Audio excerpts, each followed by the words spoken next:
नमस्कार साथियों, स्वागत है आप सभी का हमारे निर्मल क्लासेस करौली यूट्यूब चैनल पर। दोस्तों, आज आप सभी के लिए पर्यावरण अध्ययन का एक टॉपिक है सजीवों में विविधता और दूसरा टॉपिक है पादप व जंतुओं के संगठन स्तर। इन दोनों ही टॉपिकों से मिलके आपको एक वीडियो में बना रहा हूँ और ये क्लास नंबर 39 होगी आज आपकी पर्यावरण अध्ययन से संबंधित और ये आपकी लास्ट क्लास है। आप लोग पूरा देखेंगे तो आपको पूरा समझ में आएगा। चैप्टर थोड़ा कठिन है लेकिन प्रश्न पूछा जाता है।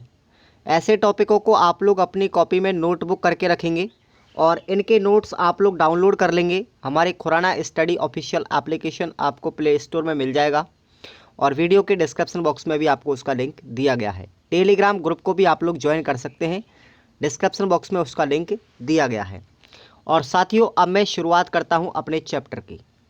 देखिएगा, सजीव जगत के नाम से इस पूरे दोनों ही चैप्टरों को जाना जाता है, यानी कि पादप और जंतुओं में के संगठन स्तर की बात करेंगे और साथ ही साथ हम यहाँ पर सजीवों में विविधता किस प्रकार पाई जाती है उसकी भी बात करेंगे। तो सुनिएगा, जीवों को समानता एवं विभिन्नता के आधार पर अलग अलग श्रेणियों में श्रेणीबद्ध किया गया है। वो क्या कहलाता है साथियों? उसको बोलते हैं क्लासिफिकेशन या वर्गीकरण। अगर हम जीवों को उसकी समानता के आधार पर या विभिन्नता के आधार पर अलग अलग श्रेणियों में बांट देते हैं तो वो उनका वर्गीकरण कहलाता है, उसका क्लासिफिकेशन कहलाता है। एक टैक्सोनॉमी शब्द आता है यहाँ पर साथियों। टैक्सोनॉमी क्या होता है?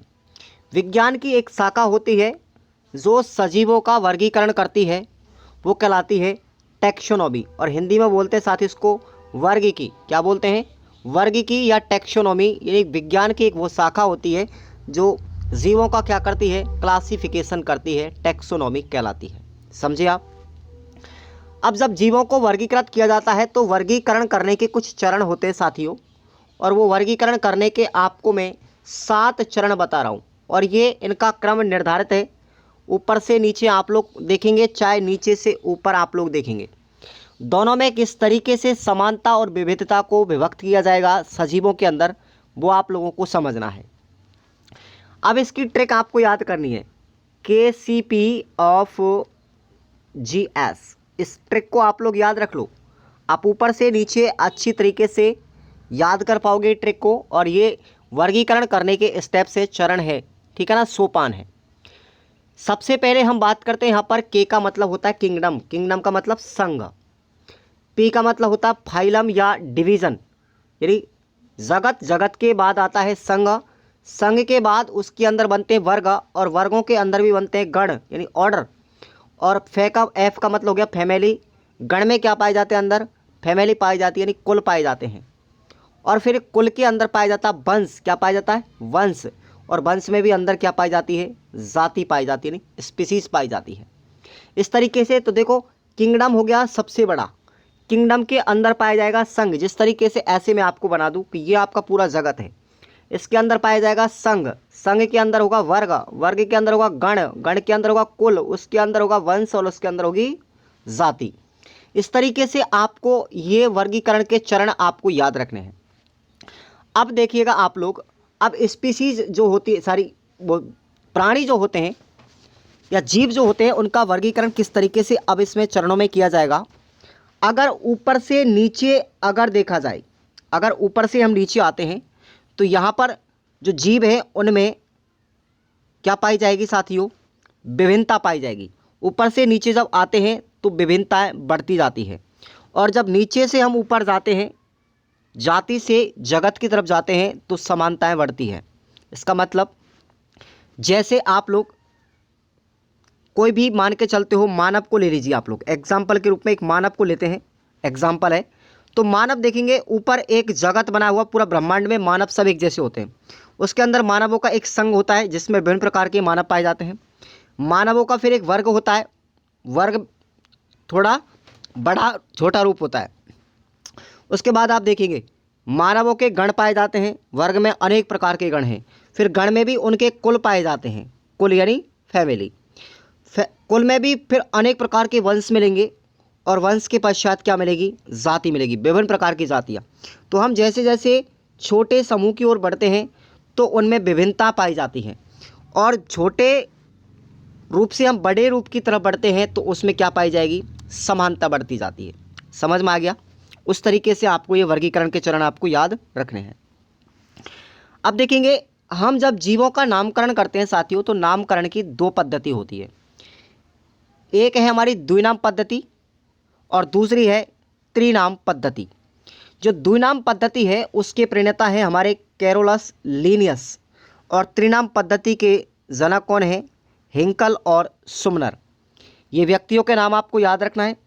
जैसे हम द्विनाम पद्धति में नामकरण करते हैं किस तरीके से, देखो आम का वैज्ञानिक नाम क्या रखा गया, आम का वैज्ञानिक नाम है मैंजीफेरा इंडिका। क्या नाम है, मैंजीफेरा इंडिका।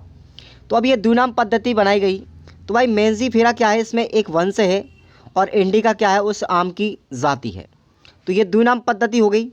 उसी तरीके से त्रिनाम पद्धति में भी हम एक एग्जाम्पल लेते हैं, जैसे मानव का। मानव का वैज्ञानिक नाम क्या है, होमो सेपियंस, ये नाम है। अब इसमें मानव को डिफरेंट कैसे किया गया कि ये मानव इंडिया का है, यूरोपियन है, रशियन है या अमेरिकी है। तो देखो यहाँ पर जो होमो शब्द लिखा हुआ है ये मानव का क्या है, एक वंश है, और स्पीसीज क्या है, मानव की जाति है। लेकिन अब इसको त्रिनाम बनाने के लिए देखो उस होमो स्पीसीज के पीछे क्या लिखा जाएगा, या तो इंडिया लिखा जाएगा, या यूरोपियन लिखा जाएगा, या फिर वो रशियन लिखा जाएगा। वो हो जाती है उसकी उपजाति। क्या हो जाएगी, उपजाति हो जाएगी। एक सेकेंड, ठीक है ना। तो इस तरीके से हम त्रिनाम पद्धति में नामकरण करते हैं। समझ में आ गया। अब बात करते हैं क्लासिफिकेशन की। क्लासिफिकेशन की जो प्रणाली है वो 5 है। कौन कौन सी है, 5 प्रकार की प्रणालियों में वर्गीकृत किया गया है। अब वो कौन कौन सी है, उनके जनक कौन कौन है और किस जनक ने किस आधार पर वर्गीकरण किया, सुनिएगा। एक पद्धति हमारी कौन सी, द्विजगत प्रणाली, यानी टू किंगडम। टू किंगडम, देखो मैंने अभी आपको बताया के का मतलब क्या होता है, किंग, किंगडम में मतलब जगत। तो द्विजगत प्रणाली के जनक कौन है, कैरोलस लीनियस। अब कैरोलस लीनियस साहब ने द्विजगत में विभाजित किया इनको। कैसे किया, एक तो बनाया सजीवों का जगत और दूसरा बनाया प्लांट का जगत। क्या बनाया, प्लांट का, और दूसरा बनाया एनिमल का, यानी एनिमल यानी सजीवों का। कैरोलस लीनियस साहब ने जो सजीव हैं उन सजीवों को 2 भागों में बांटा। फिर एक में बताए गए थे जंतु यानी एनिमल, और दूसरे में बताए गए थे बैक्टीरिया। ध्यान रखना इसको। और उसके बाद प्लांट में 3 चीज़ों को रखा गया। एक तो रखे गए थे प्लांट यानी पादप, दूसरे लगे थे एल्गे यानी शैवाल, और तीसरे लगे थे फंगस यानी कवक। तो इस तरीके से कैरोलस लीनियस साहब ने जो द्विजगत प्रणाली थी उस द्विजगत प्रणाली के अंतर्गत एक तो बनाया था एनिमल या सजीवों का, और दूसरा जगत बनाया था प्लांट का, और इनमें भी फिर अंदर वर्गीकृत किया गया था। ठीक है ना। अब हम बात करते हैं अगले, हमारी है त्रिजगत पद्धति। ये इसके जनक हैं साथियों अर्नेस्ट हिकल। कौन है, अर्नेस्ट हिंकल। और इन्होंने त्रिनाम पद्धति में क्या लिखा, 3 जगत कौन कौन से बनाई। पहला जगत बनाया था एनिमेलिया, दूसरा जगत बनाया था प्लांटी, और तीसरा बनाया था मोनेरा। एनिमेलिया के अंदर इन्होंने केवल जंतुओं को रखा बस, जबकि प्लांटी के अंदर क्या रखा, पादपों को, शैवाल को और कवक को रखा। मोनेरा के अंदर इन्होंने केवल बैक्टीरिया को रखा। देखो कैरोलस लीनियस साहब ने 2 बनाए थे, एनिमेलिया में ही क्या रखा उन्होंने, बैक्टीरिया को रखा। लेकिन अर्नेस्ट हिंकल ने अलग से एक तीसरा जगत बनाया जिसमें मोनेरा जगत बनाया और उसमें बैक्टीरिया को अलग कर दिया। आगे अंतर समझ में, इस तरीके से। फिर उसके बाद में है 4 जगत प्रणाली, 4 किंगडम सिस्टम। इसके जो जनक हैं वो है कॉपलैंड। कॉपलैंड ने 4 वर्गीकृत कौन कौन से किए। पहला बनाया एनिमेलिया जिसमें केवल जंतुओं को रखा। दूसरा बनाया प्लांटी में पादप और कवक केवल 2 को रखा। तीसरा जो जगत बनाया वो था मोनेरा में केवल इसने जीवाणु को रखा। और चौथा जो जगत बनाया वो था प्रोटिस्टा, और प्रोटिस्टा में इन्होंने क्या रखा, शैवाल को रखा। इन्होंने फिर आगे चल के विभाजित कर दिया, अलग अलग कर दिया।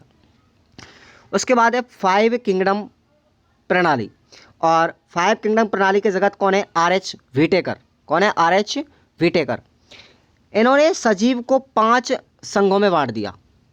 अब वो 5 संघ इन्होंने बिल्कुल सबसे अलग किया। तो पहला संघ जो बनाया था वो बनाया था मोनेरा, और मोनेरा में क्या रखा, प्रोकैरियोटिक यानी एक कोशिकीय जंतुओं को रखा। जीवाणुओं को रखा और माइक्रोप्लाज्मा को रखा। ये तीन चीज़ें किसमें रखी? मोनेरा में। प्रोटेस्टा संघ के अंदर क्या रखा था?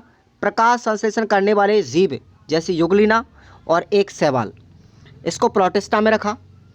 फंजाई के अंदर रखा केवल कवक को। प्लांटी में केवल पादप को रखा गया था। और एनिमेलिया जो संघ है उसमें केवल जंतु को वर्गीकृत किया गया था। तो हम जो अब वर्तमान प्रणाली में पढ़ते हैं वो RH व्हिटेकर का वर्गीकरण है। समझ में आ गया? आगे देखिए, सजीव जगत में पादप और जंतु आते हैं जो क्या होते हैं? यूकेरियोटिक होते हैं, यानी बहुकोशिकीय होते हैं। देखो, यूकेरियोटिक होता है बहुकोशिकीय और प्रोकैरियोटिक होता है एक कोशिकीय। दोनों में इंग्लिश टर्म याद कर लेना। अब हम बात करते हैं पादपों का। पादप जगत का वर्गीकरण किस तरीके से किया गया? ये हमने अब तक सजीवों का पढ़ा। अब हम पादपों का वर्गीकरण करते हैं। वर्गीकरण की सबसे छोटी इकाई क्या साथियों? स्पीसीज है, जाति है। और वर्गीकी के जनक कौन है? बताओ, वर्गीकी के सबसे पहले जनक कौन थे? अरस्तु थे। अगर आपसे पूछा जाए आधुनिक वर्गीकी जो है उसके जनक कौन है? कैरोलस लिनियस है। इंपॉर्टेंट है, ध्यान रखना। अब जो वर्तमान में चलती है उसके बारे में हम बात करेंगे। पादप जगत को मुख्य रूप से 3 संघों में विभाजित किया गया। पहला था थैलोफाइटा, दूसरा था ब्रायोफाइटा और तीसरा था टेरिडोफाइटा। थैलोफाइटा के अंदर इन्होंने 2 चीज़ों को रखा। जैसे थैलिडोफाइटा में लोअर प्लांट होते हैं, लोअर प्लांट में इन्होंने रखा था शैवाल और कवक को। ब्रायोफाइटा में रखा था इन्होंने ऐसे जीव जो विशिष्ट संवहन जिनके अंदर विशिष्ट संवहन ऊतक नहीं होते, यानी विशिष्ट संवहन ऊतक क्या होते हैं? अनुपस्थित होते हैं, वो होते हैं ब्रायोफाइटा।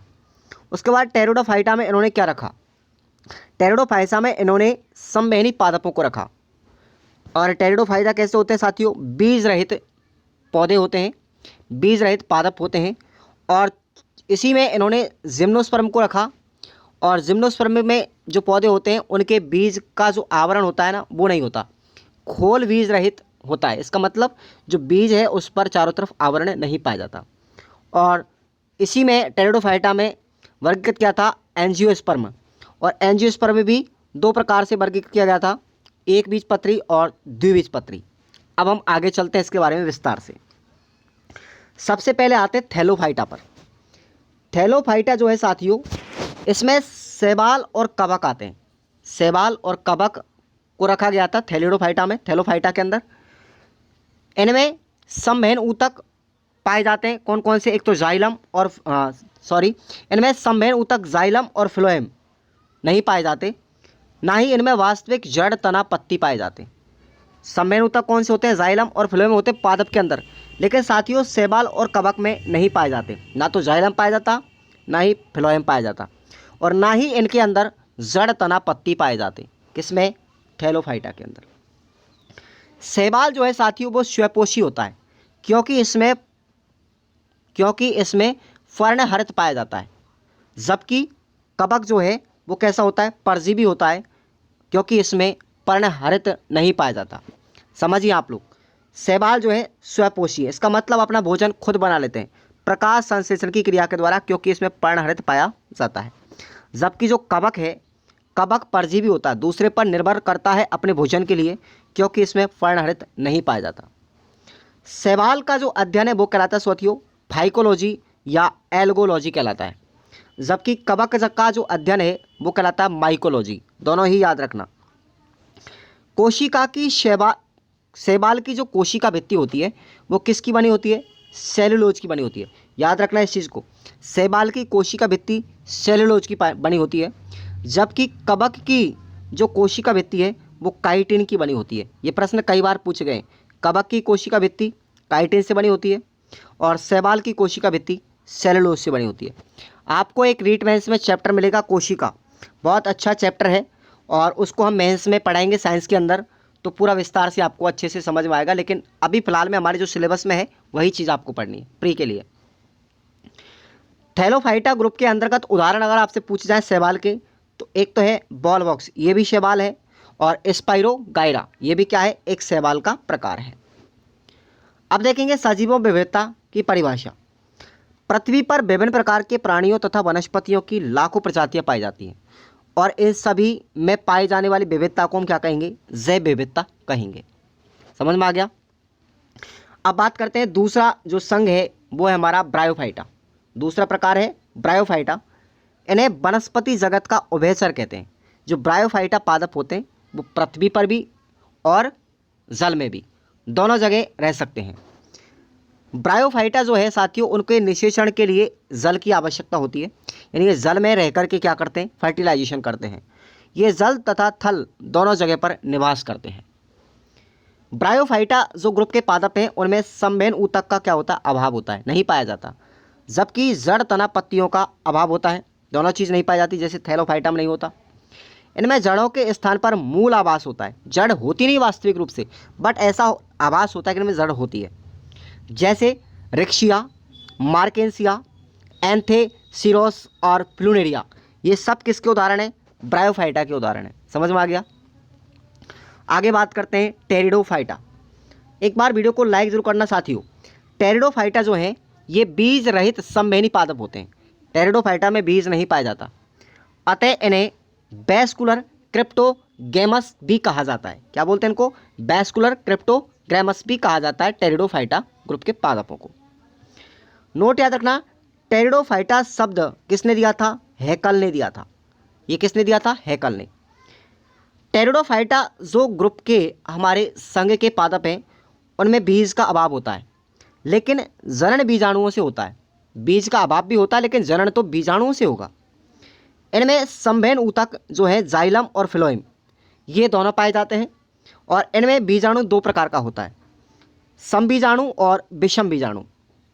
समझ में आ गया। आप इस पीडीएफ को डाउनलोड कर लो, सारे के सारे नोट्स आपको हमारे ऐप पर दिए गए हैं। ऐप का लिंक आपको डिस्क्रिप्शन बॉक्स में दिया गया है। थोड़ा सा चार्ज है बस, आपको पूरा सिलेबस मिल जाएगा। उसके बाद अगला संघ है हमारा जिम्नोस्पर्म। इनके बीज के चारों तरफ साथियों जो आवरण होता है वो नहीं पाया जाता, अभाव होता है। और इनमें भ्रूणपोष भी कैसे होते हैं, अगुणित होते हैं। जिम्नोस्पर्म जो पादप हैं उनमें संवहन ऊतक जाइलम और फ्लोएम दोनों पाए जाते हैं, लेकिन जो जाइलम है वो जाइलम में वाहिका और फ्लोएम में सहकोशिका का अभाव होता है। जिम्नोस्पर्म पादप के प्रकारों में जाइलम और फ्लोएम तो पाए जाते हैं, लेकिन जो जाइलम होता है उसमें अंदर वाहिका नहीं पाई जाती और फ्लोएम में अंदर सहकोशिका नहीं पाई जाती। जिम्नोस्पर्म में जो पादप ग्रुप पादप है उनमें वास्तविक जड़, तना तथा पत्तियां पाई जाती हैं। और ये अधिकांश जो जिम्नोस्पर्म के पौधे हैं वो सजावट के काम आते हैं। उदाहरण की बात करें, जैसे जिम्नोस्पर्म के उदाहरण है पाइनस। पाइनस जो है साथियों वो चिलगोजा से प्राप्त होता है और इस चिलगोजा से चीड़ का तेल निकाला जाता है। दूसरा उदाहरण है जिम्नोस्पर्म का साइकस। साइकस जो है साथियों ये साबूदाना इससे प्राप्त होता है। साइकस से साबूदाना आपने नाम सुना होगा, वो साइकस से ही प्राप्त होता है। उसके बाद है एंजियोस्पर्म। देखेंगे एंजियोस्पर्म है ये आधुनिक विकसित पादप हैं जिनमें जड़, तना, पत्तियां सब कुछ पाया जाता है और इनके चारों ओर बीज आवरण पाया जाता है। एंजियोस्पर्म जो है उनके बीजों के चारों तरफ खोल पाया जाता है, यानी आवरण पाया जाता है। पराग कण को नर युग्म कोभिद भी कहते हैं, जो मादा युग्म कोभिद अंडाशय में द्वितीयक निषेचन के द्वारा त्रिगुणित भ्रूणपोष बना देता है। समझ में आ गया। इसमें क्या पाया जाता है, नर युग्म कोभिद पाया जाता है जो मादा युग्म कोभिद के साथ में निषेचन क्रिया करता है और द्वितीयक निषेचन क्रिया के माध्यम से त्रिगुणित भ्रूणपोष बना देता है। इनका भ्रूणपोष कैसा होता है, त्रिगुणित होता है, जो निषेचन के बाद ही बनता है। और एंजियोस्पर्म जो है साथियों वो दो प्रकार के होते हैं, एक बीजपत्री और द्विबीजपत्री। एक बीजपत्री जैसे गन्ना और घास, ये भी किसके उदाहरण है, एक बीजपत्री एंजियोस्पर्म के। और चना, फलों वाले पेड़ और दाल, आपने सुना होगा जो दाल है ना उसमें देखो ना मूंगफली के दाने हैं, तो वो सब क्या है, द्विबीजपत्री है, मतलब बीज के दो टुकड़े हो जाते हैं। तो वो भी किसका उदाहरण है, हमारा एंजियोस्पर्म का उदाहरण है। तो इस तरीके से आपका ये पूरा चैप्टर होता है साथियों। आज का क्लास आपको कैसा लगा एक बार कमेंट करके ज़रूर बताएं। मैंने देखो इतनी सी ही वीडियो में आपको गागर में सागर बता दिया और क्वेश्चन बाहर नहीं जाएगा, ये मेरा दावा है आपसे। धन्यवाद साथियों, चैनल को सब्सक्राइब जरूर करके रखें।